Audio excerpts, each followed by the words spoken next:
काफी बच्चों की क्वेरीज आ रही थी कि सर किस तरीके से हम तैयारी करें, कौन कौन से इंपॉर्टेंट चैप्टर है, क्योंकि हमारा एग्जाम आने वाला है सर, अब डर लग रहा है। तो बच्चों इस चीज को ध्यान में रखते हुए हम लोग लेकर आए हैं सीएमए फाउंडेशन जून 2023 के बच्चों के लिए एबीसी एनालिसिस।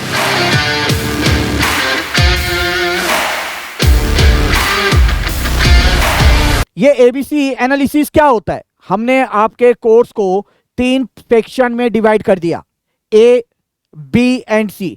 ए में हमने वो पार्ट लिया जिसका ज्यादा वेटेज है, जिसके अंदर आप चैप्टर आसानी से कवरेज कर सकते हैं, जो मोस्ट इंपॉर्टेंट चैप्टर्स हैं। उसके बाद क्या, सेक्शन बी, और उसके बाद सेक्शन सी। अगर सेक्शन सी से आप थोड़ा बहुत ही करें तो भी आपका चलेगा, ठीक है। तो अब एक एक पेपर करके ये एनालिसिस मैं डिटेल में आप लोगों को बताने वाला हूं, तो आखिरी तक वीडियो देखना ना भूले। चलिए स्टार्ट करें। तो ये हमारा सबसे पहला बच्चों पेपर नंबर 1, ये पेपर है हमारा बच्चों fundamental of business laws and business communication, FBLC। इसको 3 भागों में आप देख सकते हैं, 3 सेक्शन में डिवाइड किया गया, section A, section B and section C. अगर मैं सेक्शन ए की बात करूं बच्चों, इसके तहत इंडियन कॉन्ट्रैक्ट्स एक्ट 1872, इसका अगर हम देखें 30% इस चैप्टर का वेटेज है और मैक्सिमम क्वेश्चन इस चैप्टर से पूछे जाते हैं। अगर मैं बात करूं इस चैप्टर के इंपॉर्टेंट टॉपिक्स की, ठीक है, जैसे कि मैंने अभी आपको बताया, ये आपका 30% वेटेज रखता है। और इंपॉर्टेंट टॉपिक्स इस चैप्टर के अंदर सर कौन कौन सा, एक बार बता दीजिए। तो इंपॉर्टेंट अगर मैं टॉपिक्स की बात करूं तो बड़े गौर से देखिए बच्चों, consideration, legality of object and consideration, one of the most important topic है ना, जो ICMI है इसके ऊपर हर बार क्वेश्चन पूछता है, तो ये आप लोगों ने अच्छे से करके जाना है। Void and voidable agreements, no consideration no contract, आपका ये आ गया। उसके बाद बच्चों discharge of contracts, breach of contract and remedies for breach of contract, तो ये आपने करके जाना है मोटा मोटी। अगर मैं बात करूं कैटेगरी ए में से, ठीक है बच्चों।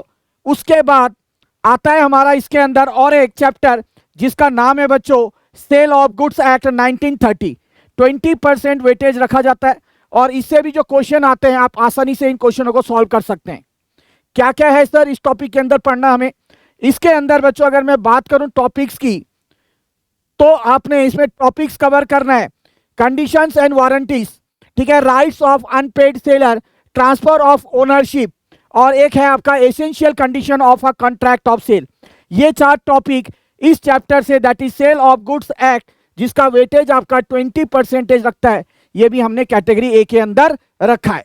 मोस्ट इंपॉर्टेंट क्वेश्चन जो है यहां से पूछे जाते हैं, ये दोनों को मिलाकर आपका 50% यहां पे कवर होता है बच्चों। अब आते हैं हम कैटेगरी बी के अंदर।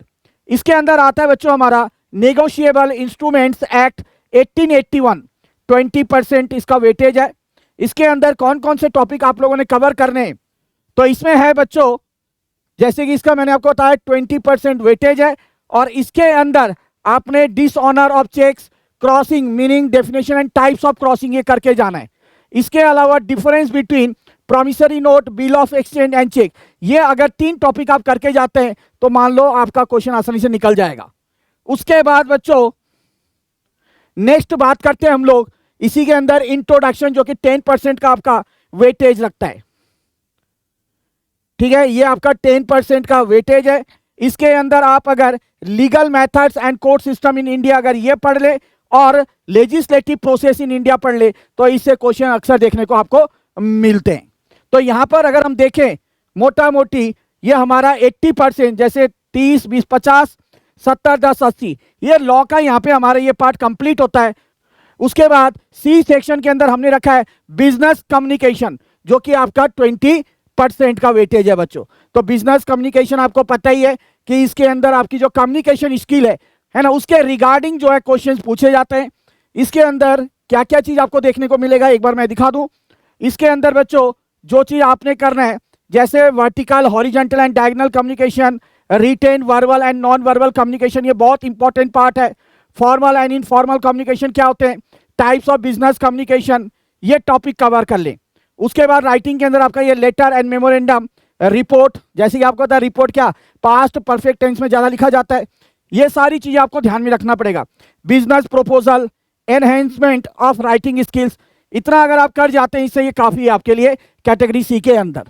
तो यहां पे हमने कंप्लीट कर लिया है, ये है आपका 20%, ठीक है, बिजनेस कम्युनिकेशन के अंदर। तो यहाँ पे हमारा पेपर नंबर 1 का ये पूरा एनालिसिस मैंने आपको करके बता दिया है कि किस किस चैप्टर में कौन कौन से टॉपिक आप लोगों के लिए इंपॉर्टेंस है। अब आते हैं हम अपने नेक्स्ट पेपर नंबर 2 पर। पेपर नंबर अगर 2 को देखें बच्चों, तो ये है आपका fundamentals of financial and cost accounting. इसको 3 कैटेगरी में डिवाइड किया, फिर हमने ए, बी एंड सी। अगर मैं एक कैटेगरी की बात करता हूं तो इसके अंदर अकाउंटिंग फंडामेंटल्स और अकाउंटिंग फॉर स्पेशल ट्रांजैक्शंस, ठीक है, 30 और 15 का ये जो वेटेज है ना, इस पहले चैप्टर का 30 और इसका 15 का जो वेटेज है, ये बहुत इंपॉर्टेंट, बहुत मायने रखता है। इससे अक्सर क्वेश्चन पूछे जाते हैं, ठीक है। अगर मैं पहले चैप्टर की बात करूं अकाउंटिंग फंडामेंटल, जिसका वेटेज 30% है, इससे आपको थ्योरी क्वेश्चन भी पूछे जाते हैं, ठीक है। तो इस चैप्टर को अच्छे से करके जाइए। इसके अंदर अगर मैं इंपॉर्टेंट टॉपिक्स की अगर बात करूं बच्चों, तो इसके अंदर आपका depreciation, accounting treatment of bad debts and provision for doubtful debts, ये तो करके जाना ही जाना है, ठीक है। Adjustment, entries and rectification of errors, trial balance करके जाना है बच्चों आप लोगों ने। उसके बाद कैपिटल एंड रेवेन्यू ट्रांजैक्शन, ठीक है, जर्नल, तो ये सारा आपने इसमें से करके जाना है। इसका अगर मैं वेटेज की बात करूं इस चैप्टर की, कितना 30%, तो बहुत बड़ा मायने रखता है भाई, ठीक है, 30%। तो ये टॉपिक्स आपने कवर करने ही करने। ये मैं वो टॉपिक्स बता रहा हूं जिसपे अक्सर क्वेश्चन पूछे जाते हैं बच्चों। उसके बाद हम आते हैं next, that is accounting for special transaction. 15% का आपका इसका वेटेज है, ठीक है। इसके अंदर आपने क्या क्या करना है, इसके अंदर तो ये तीनों ही इंपॉर्टेंट है, ठीक है। Consignment, joint venture, bills of exchange, बहुत इजी है, पढ़ो आ जाएगा समझ में, कुछ इतना टफ नहीं है इसमें से। अब आते हैं हम नेक्स्ट बी। क्या है सर बी कैटेगरी के अंदर? प्रिपरेशन ऑफ फाइनल अकाउंट्स, 25% का, ठीक है। काफी बच्चों का ये मुश्किल लगता है चैप्टर, काफी चीज दिक्कतें लगती है, तो इसमें से कुछ चीजें हैं जो आप कर सकते हैं, वो मैं आपको बताने वाला हूं। क्या क्या करें सर इसके अंदर? इसका अगर मैं देखूं कितना है हमारा 25%, 25% का वेटेज है। इसमें से बच्चों अगर आप देखें, ठीक है, ये कर लो आप बस। Preparation of receives and payment accounts, preparation of income and expenditure account, और आखिरी प्रिपरेशन ऑफ बैलेंस शीट, बस ये आप तैयारी कर लो, सफिशिएंट है इसमें से। उसके बाद बच्चों हम आते हैं अपना क्या कैटेगरी सी में। इसके अंदर fundamental of cost and accounting, ठीक है, 30%, ठीक है। थ्योरी क्वेश्चन पूछे जाते हैं और प्रैक्टिकल भी आता है इसमें से, एक है टॉपिक जिसपे प्रैक्टिकल पूछा जाता है सर 30% का, ठीक है, बहुत बड़े मायने रखता है। तो अब आते हैं हम इसके सी कैटेगरी में। इसके अंदर बच्चों आप जो ये आखिरी देख रहे हैं, ascertainment of cost and preparation of statement of cost and profit, ठीक है, इसके ऊपर प्रैक्टिकल क्वेश्चन आ सकते हैं। उसके बाद आपका ये 4.4 और 4.3, ठीक है, इसमें थ्योरी क्वेश्चन आपको देखने को मिल सकते हैं। इसके अलावा 4.1 भी आप देखिएगा जाइएगा, that is meaning, definition, significance of cost accounting, it's relationship with financial accounting, बस इतना मात्र कर ले, ठीक है। ये आपका है कितने का? ये था आपका 30%, ठीक है। तो बस इस 30% में से, जैसे कि मैंने आपको बताया, ये जो टॉपिक सिर्फ मैंने जो आपको बताया है 4.1, 4.3, 4.4 एंड 4.5, 4.2 को आप छोड़ सकते हैं, इतना आप कर लो तो काफी है। तो यहाँ पे हमारा पेपर 2 का एनालिसिस भी होता है। ये बच्चों मैं अपने जस्ट एक एक्सपीरियंस से बता रहा हूँ, जिस हिसाब से आपके ICMI क्वेश्चंस पूछते हैं, ठीक है। तो इन टॉपिक को करना है, करना है, करना है। वैसे तो करो तो सारे, बट इन चीजों पे आपका फोकस क्या होना चाहिए? ज्यादा होना चाहिए। अब आते हैं सबसे खतरनाक पेपर जो बच्चों को लगता है, that is business mathematics and statistics.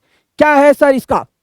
तो बड़े गौर से देखो, अब आ गया paper number 3, fundamentals of business mathematics and statistics. इसके ऊपर ऑलरेडी हम लोगों ने 3 मंथ्स स्ट्रैटेजी, किस तरीके से आप पेपर की तैयारी करेंगे, उसका डिटेल हमने बता रखा है, एक एक चीज, जिसका लिंक डिस्क्रिप्शन में दिया गया है। अब करते हैं इसको कंटिन्यू 3 कैटेगरी में। सबसे पहले कैटेगरी ए, इसके अंदर बच्चों measure of central tendency and dispersion, 15% का weightage, correlation and regression, 15% weightage. अगर मैं इन 2 चैप्टर्स की बात करूं बच्चों, ये टोटली फॉर्मूला बेस्ड है, फॉर्मूला पे आपने करना है ये चीज काम, ठीक है। उसके बाद इंडेक्स नंबर से practical as well as theory, दोनों क्वेश्चन पूछे जाते हैं। और उसके बाद आ जाएगा हमारा अर्थमेटिक पोर्शन। तो ये आपका मोटा मोटी 15 30 40 50 और 55, तो 55% आपका इन्हीं चैप्टर से कवर हो जाता है बच्चों। इनको कैटेगरी ए में रखा गया है, ठीक है। उसके बाद आते हैं हम लोग कैटेगरी बी, अलजेब्रा और स्टैटिस्टिकल रिप्रेजेंटेशन ऑफ डेटा। ये काफी इजी चैप्टर है, इसको करेगा जरूर, ठीक है। इसमें सीधा आपको थ्योरी क्वेश्चन देखने को मिल सकता है, ठीक है बच्चों। उसके बाद अलजेब्रा में 20% का देखने को मिलेगा। इसमें काफी सारे चैप्टर्स हैं जो बच्चों को डर लगते हैं, ठीक है। उसके बाद कैलकुलस, इसको आखिरी में रखा गया, प्रोबेबिलिटी, क्योंकि काफी सारे ऐसे बच्चे होते हैं जो नॉन मैथ्स बैकग्राउंड के होते हैं, तो डिफरेंशिएशन, इंटीग्रेशन, इन चीजों में इनको दिक्कत लगती है। प्रोबेबिलिटी में काफी सारे फॉर्मूले हैं, काफी सारी दिक्कतें बच्चों को लगती है, जैसे कि इसके अंदर सेट्स, परमुटेशन, कॉम्बिनेशन, इसका भी कुछ रोल होता है, ठीक है। तो ये मोटा मोटा मैंने आपको इसके बारे में बता दिया। ये जो हमारा है ये वाला पोर्शन, ये तो आपने करना ही करना है। अगर ये पोर्शन आप सही ढंग से करके जाते हो और स्टैटिस्टिकल रिप्रेजेंटेशन ऑफ डेटा अगर करके जाते हैं तो आप पास हो गए। तो इन पे ज्यादा से ज्यादा मेहनत करो, करना सब है जो चाहते हैं। अगर आपका मैथ्स रहा है 11 12 में तो आप ये भी करो, बट मैं सभी बच्चों को ये कहूंगा इन चैप्टर पे आपने करना ही करना है। उसके बाद बच्चों अब आते हैं हम paper number 4, what is fundamentals of business economics and management. इसको भी बच्चों 3 भागों में डिवाइड किया गया। सबसे पहला category A, forms of market, 20%। अब फॉर्म्स ऑफ मार्केट में 3 मार्केट आप अच्छे से पढ़ के जाइए, परफेक्ट कंपटीशन, मोनोपोलिस्टिक और एक है ओलिगोपोली। मैक्सिमम क्वेश्चन ओलिगोपोली से पूछा जाता है, किंग डिमांड कर वाला याद करो, वो आने वाला है। उसके बाद money and banking, commercial bank का फंक्शन, सेंट्रल बैंक का फंक्शन, ठीक है, drawbacks of what, barter system, yes. तो ये सारी चीजें इसमें से आपने पढ़ना है। उसके बाद इसके अंदर SLR, CRR, ठीक है, मेजर ऑफ क्रेडिट कंट्रोल, ये सारे टॉपिक इसमें आपने कवर करने हैं, बहुत इंपॉर्टेंट पार्ट है, तो इसको करना है। 40% सीधा इन 2 चैप्टर से देखा जाता है। उसके बाद आते हैं हम बी वाले में। कैटेगरी बी की अगर मैं बात करूं, बेसिक कंसेप्ट जो है आप लोगों को आता ही है सब, ये देख के जाइए। इकोनॉमिक एंड बिजनेस एनवायरनमेंट, ठीक है, ये काफी बच्चों को बोरिंग सा लगता है क्योंकि थ्योरी है ज्यादातर, तो जितना आपको समझ में आता है उतना करिए, बट हाँ इनको फोकस ज्यादा करना है। करना ये भी है, फोकस इसमें ज्यादा होना चाहिए। और यहाँ पे अगर हम देखें 20 20 40 और 40 और 30 70, तो 70 जो हो गया आपका ये इकोनॉमिक्स का पार्ट हो गया। अब उसके बाद फंडामेंटल्स ऑफ मैनेजमेंट। तो अगर मैं फंडामेंटल्स ऑफ मैनेजमेंट की बात करूं तो इसके अंदर आपने क्या देखना है कि कौन कौन सा टॉपिक करना है बच्चों। इसके अंदर प्लानिंग, ऑर्गेनाइजिंग, स्टाफिंग, लीडिंग, ये 30% का वेटेज है। उसके बाद आज ये लीडरशिप एंड मोटिवेशन, कंसेप्ट्स और उनकी theory, decision making types and process, ये चीज आपको देखना है। अगर आप इतना चीज देख रहे हैं, और एक चीज मुझे लग रहा है, हाँ, stewardship theory and agency theory of management, तो 1 2 3 4, तो ये 4 टॉपिक अगर आप कवर कर लेते हैं तो आपकी बल्ले बल्ले, तो हो गए आप पास, ठीक है। तो यह मैंने आपको बताया कि किस तरीके से इन चारों पेपर की जो तैयारी है आपने करना है, कौन कौन से टॉपिक कवर करने, कौन कौन से इंपॉर्टेंट चैप्टर है, कौन सा टॉपिक पहले करना है, कौन सा बाद में, कौन सा आखिरी में। तो पूरी एनालिसिस सिर्फ आपको यही मिल रही है बच्चों। एक चीज ध्यान रखना, ABC एनालिसिस का मतलब ये नहीं कि सिर्फ आपने ए पे ही ध्यान देना है, B C पे नहीं देना है। सब ही इक्वल इंपॉर्टेंस रखते हैं, सब पे आपने ध्यान देना है। बट हाँ, मेरा जो पास्ट एक्सपीरियंस कहता है कि हाँ ये टॉपिक काफी इंपॉर्टेंट है, तो इस हिसाब से ये एनालिसिस बनाया गया है। बाकी कवर आप सारा चीज करना है आपने। क्लियर है? आशा करता हूं बच्चों ये वीडियो आप लोग के काम की होगी और आप लोग को अच्छी लगी होगी। तो इसे ज्यादा से ज्यादा दोस्तों तक शेयर करना ना भूले। इसी तरीके से कुछ ना कुछ अपडेट हम डेली बेसिस पे लाते रहेंगे। मिलते हैं, तब तक के लिए जय श्री श्याम।